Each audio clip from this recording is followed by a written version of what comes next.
We have a security issue. This happened to my mother about 10 years ago in the Midwest. My mom is very beautiful and a genuinely sweet person, so she tends to attract weirdos sometimes, but we could never wrap our heads around this situation. My mom had been shopping at our local Walmart for about an hour, and after paying, she activated a security alarm at the door. It turns out she had bought something that hadn't been deactivated at the register, so no harm done, and she heads out to the parking lot. As my mom is loading her groceries into her car, a Walmart employee walks up to her. He proceeds to tell her that they have a security issue regarding her and that she needs to come back inside immediately. My mom assumed that it had something to do with the alarm going off and follows the man back inside. She was taken to their security office and asked if she was shopping alone, which she was. Then, they showed her the surveillance footage. From the moment my mom walked in, a man with a small video camera followed her and filmed her. From the parking lot footage, you could see the man follow her outside, get in a car, and continue to film her. When the Walmart employee walked up to her, he drove off. The police were called, and they were able to run the plates of the man's car. It was from a rental company in a town about 2 hours away. I'm not sure why they weren't able to find the guy, but my mom was pretty rattled for a while.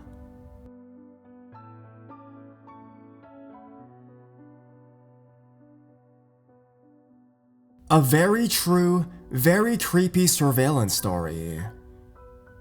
I posted this on Reddit No Sleep and they loved it and said to post it here. So here you go. So first of all, I only just discovered this subreddit today, which reminded me of something that happened to me in 2008. This was a huge thing to my family and friends, and I didn't really talk about it back then as it scared the frig out of me.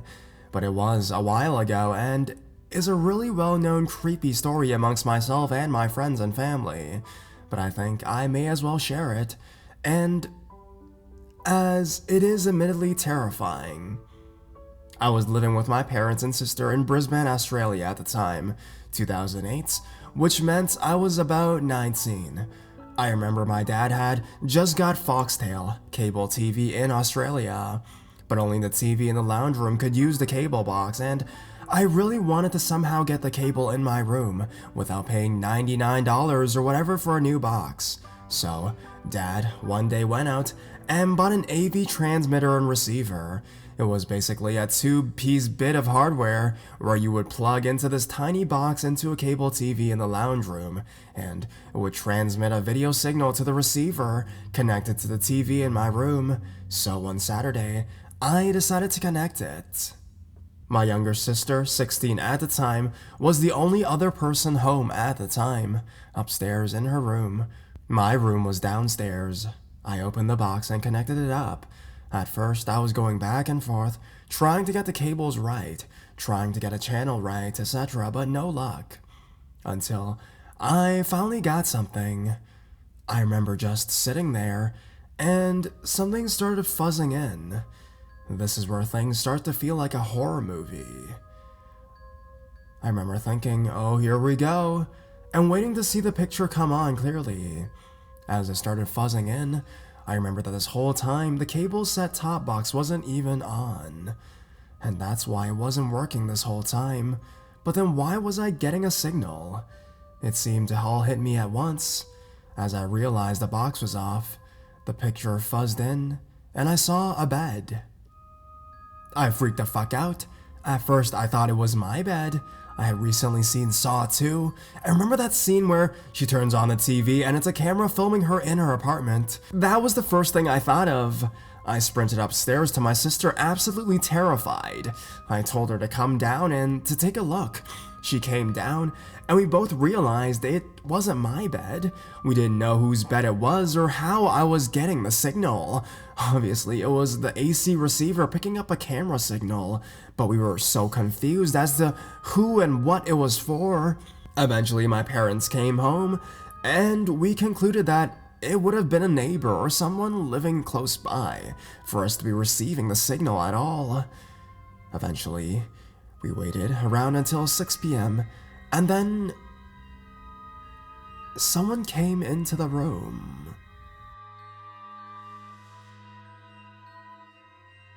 My dad recognized it as one of our neighbors. We still didn't know what the camera was for, but we assumed it was something to do with Fidelity. Either his wife or he had set it up to watch the other and see if they were cheating. Either this or it was to tape themselves having sex. We entertained the idea that he was a murderer and would film himself murdering people in his room just to freak each other out.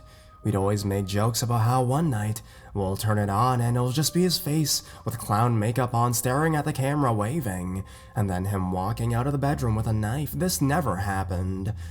But what did happen was still super creepy. We connected to the signal for over a week, but after a few days the novelty kinda wore off. We felt a bit weird watching it and just resigned to the explanation that it was to catch his wife cheating. Until one day, we turned it on and realized what we had discovered. Our neighbors were having a bunch of renovations done to their house. During weekdays, they would be out, and there'd be workers at the place pretty much all day. It had been like this for over a month. We started watching the feed and saw a man walk into their room. It was the plumber that had been there regularly for the renovations. We didn't think anything of it until he started opening drawers. I called out my mom, only other person home at the time, and we started watching it. He started getting the wife's underpants and sniffing them, doing all that creepy shit. At first, we were like, oh my god, how embarrassing, he's being filmed. Will the neighbors see this somehow? But then, what happened next was truly terrifying. He slowly walked over to the camera and looked right down the frickin' lens. We were convinced that he knew we were watching. Mom immediately called Dad. I kept watching. He started fiddling with it and then put it back down. I told Mom that I don't think he knew we were watching, but he's definitely the guy that put the camera there. Dad came home, and by this time the plumber had left. Much to Mom's pleading, Dad went over to the neighbors and told them what we saw. Mom wanted to completely stay out of it and was terrified, understandably. When we told the neighbors, they had no idea what we were talking about. They allowed Dad to go up to their room, and what he found that was holding the camera was an installed device in the wall that was designed to monitor water usage, which is completely normal at the time, as Brisbane had been hit in a drought recently, and there were lots of water restrictions, still is now, I think. The plumber had installed this into the wall, but had fitted a camera behind it in the wall to watch the bed. Immediately, they called the police, who came over and conducted an investigation. For the next week or so, we didn't hear much about it. I spent most of this time just telling my friends, showing them pictures, but truthfully, my whole family was scared every night. It was just very creepy thinking that we could have stuff like that hidden in our house. Chances are we didn't, but it was still really creepy. After a couple weeks, my mom was speaking to the wife next door and asked what happened with it all. The wife said that the police found out he would, at nights, come to our street and sit in his car, which had really tinted windows, and watch them on his laptop. When Mom told me this, I got the biggest shivers.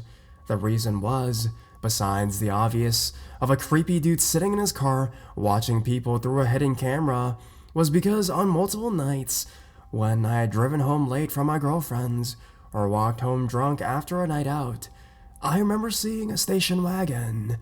Don't know if that's what they're called outside of Australia, but it's like a big hatchback car, always about 30 meters down the street from our house. It was never there during the day, always just at night. I'd always walk past it and look at my reflection in the windows, assuming no one was inside. I was always so confused by whose car it was, but literally never thought it as anything. It still scares me so much that it was just this creepy friggin' plumber sitting back in there on his laptop, watching a hidden camera stream of my neighbors. Anyways, that's my story. It's all true and still creeps me out to this day. But my friends and I have a good laugh about it.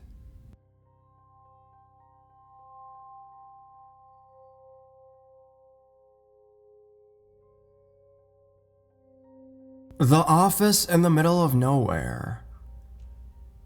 When I was 19 years old, I worked for a company that allocated labor to rural areas of Australia. Basically, what you did was tell them when you were available, and they'd send you to a remote farm for a few weeks, where you do whatever they needed done. It was hard work and long hours, but good pay and good fun if you got in with a nice group of workers. When this occurred, I was working on a large property. I was told it covered roughly the same landmass as the state of Maryland, USA, about 9 hours from Sydney City, and the property itself was about 40 minutes away from the nearest town. In short, it was the middle of nowhere. I was working at the farm, clearing bushland with 3 other guys my age from the city. Our boss was a guy named Jeremy who owned the farm and supervised us while helping out with the work. He was pretty laid back and was generally really good to us. This summer in particular was very hot and the work was hard. So one day when the temperature hit about 38 degrees Celsius, about 100 Fahrenheit, Jeremy decided to give us the afternoon off. He said he knew of a waterhole on the farm about 25 minutes drive north. I was keen for a swim, but the other guys just wanted to relax for the Avro, so him and I hopped into one of the work trucks and started heading across the property. It was mostly wide, empty expanses with a few clumps of scattered bushland. Jeremy wasn't much of a talker, so we drove more or less in silence. After about 20 minutes, however, he suddenly perked up and jabbed me in the ribs. Do you see that over there? Beneath the 2 dead trees. I should mention here that if you're not familiar with inland areas, particularly those in Australia, they are brown or red and mostly flat and bland, meaning any bright colors stick out like a sore thumb, so you can't imagine our surprise when we could see a large blue angular structure far off in the distance. We steered in its direction, and as we got closer, we realized it was a huge blue shipping container just sitting in the middle of nowhere. Jeremy was perplexed. I asked him if he knew what it was, but he obviously didn't. He said he hadn't seen it when he drove through the same area about 5 weeks before, and he wanted to go and see what it was. Initially, we pulled to a stop about 100 meters away from it. At this stage, I had a really bad feeling. The whole thing wasn't right. It's hard to explain, but if you can't imagine seeing such a foreign object in the middle of a huge barren expanse, it had to be something weird. Jeremy, however, wanted to investigate, which I understood, given it was his property, but in truth, I was really anxious. As we got closer, things got even more bizarre.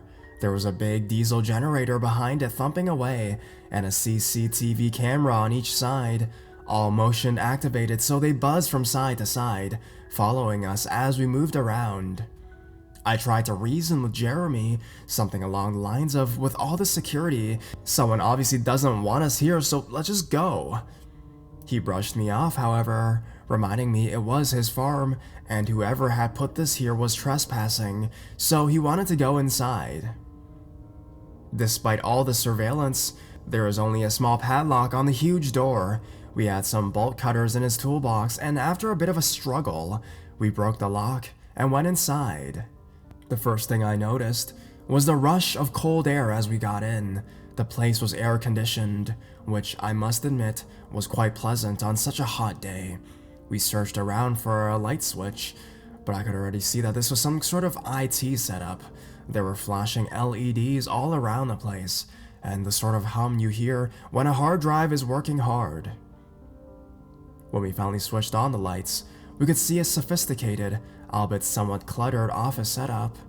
There were hard drives the size of bar fridges and other computer equipment lining the walls, sometimes piled 2 or 3 high, and plastic storage boxes scattered around the far wall, and several desks with computer monitors arranged in the middle, complete with rolling office chairs. At this stage, I felt like I was in one of those nonsensical dreams. This made absolutely no sense. We wandered to the middle and sat down at the desk to see if the computers could give us an idea of what the hell was going on. My heart was racing, and I just wanted to bolt. We had seen by the CCTV, so if anyone was monitoring, they already knew we were there. Jeremy, on the other hand, was adamant we had to get to the bottom of this, so I put on a brave face and started looking through the computer. This went on for a while, but in short, neither of us had a very high grasp of technology outside of Facebook and Microsoft Word. The best thing I can describe it from my lay position is that it was an endless list of computer talk. It was like the old Napster or LimeWare download screens look like, just constantly picking up and receiving data, then recording it on several windows. I gave up on the computers and walked cautiously over the far end of the container to the big pile of storage boxes. By then, I was pretty sure no one else was there, and there was nowhere to hide, really. But I was still incredibly on edge. I decided, against my better judgment, to see what was inside all these boxes. My brief sift through this box still makes me feel sick to my stomach. It didn't take long for me to realize that this box was full of posters, DVDs, and photos, all of hardcore child pornography. One thing that still gets to me is that it was all neatly ordered into folders and smaller boxes. These people were organized. I immediately recoiled, jumped back, and ran over to Jeremy. I could hardly string a sentence together. I said something to the effect of, "Mate, get out. Child sex, go get the fuck up." I dragged him out, composed myself, and managed to explain what I saw. We jumped back into the truck and sped back to the house. The farm had no mobile phone reception, and we hadn't brought the satellite phone, so we had to get back to the landline to call the police. Once we called them, they still had to make it all the way to the farm from the nearest police station, which was in a town about a half hour from the town closest to the farm. As I mentioned, very remote. We waited, talking frantically about what we'd seen, until the cops arrived almost an hour later.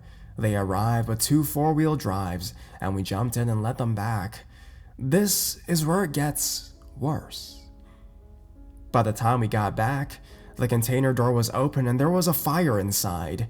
We had only 2 small extinguishers in the cars, and these did very little. The fire department took an hour to get there, by which stage most of the damage was already done. An arson report by the federal police found almost no evidence of the computer equipment described, and only traces of paper and cardboard. This means that whoever ran it knew we were there, and had time to come and remove most of it and get away. There were various ways to get off the property, and the landmass was huge, so there was no real way to tail them. Since the police hadn't taken us all too seriously in the first instance, probably due to our poor explanation on the phone, aerial surveillance was also impossible by the time we had pieced it all together. I took a keen interest in following it up, but with no real evidence of who might be responsible, the investigation went cold. I've kept in contact with Jeremy, and the shipping container is still sitting there on the farm, as it is too expensive to move. I'll never forget what I saw in those boxes.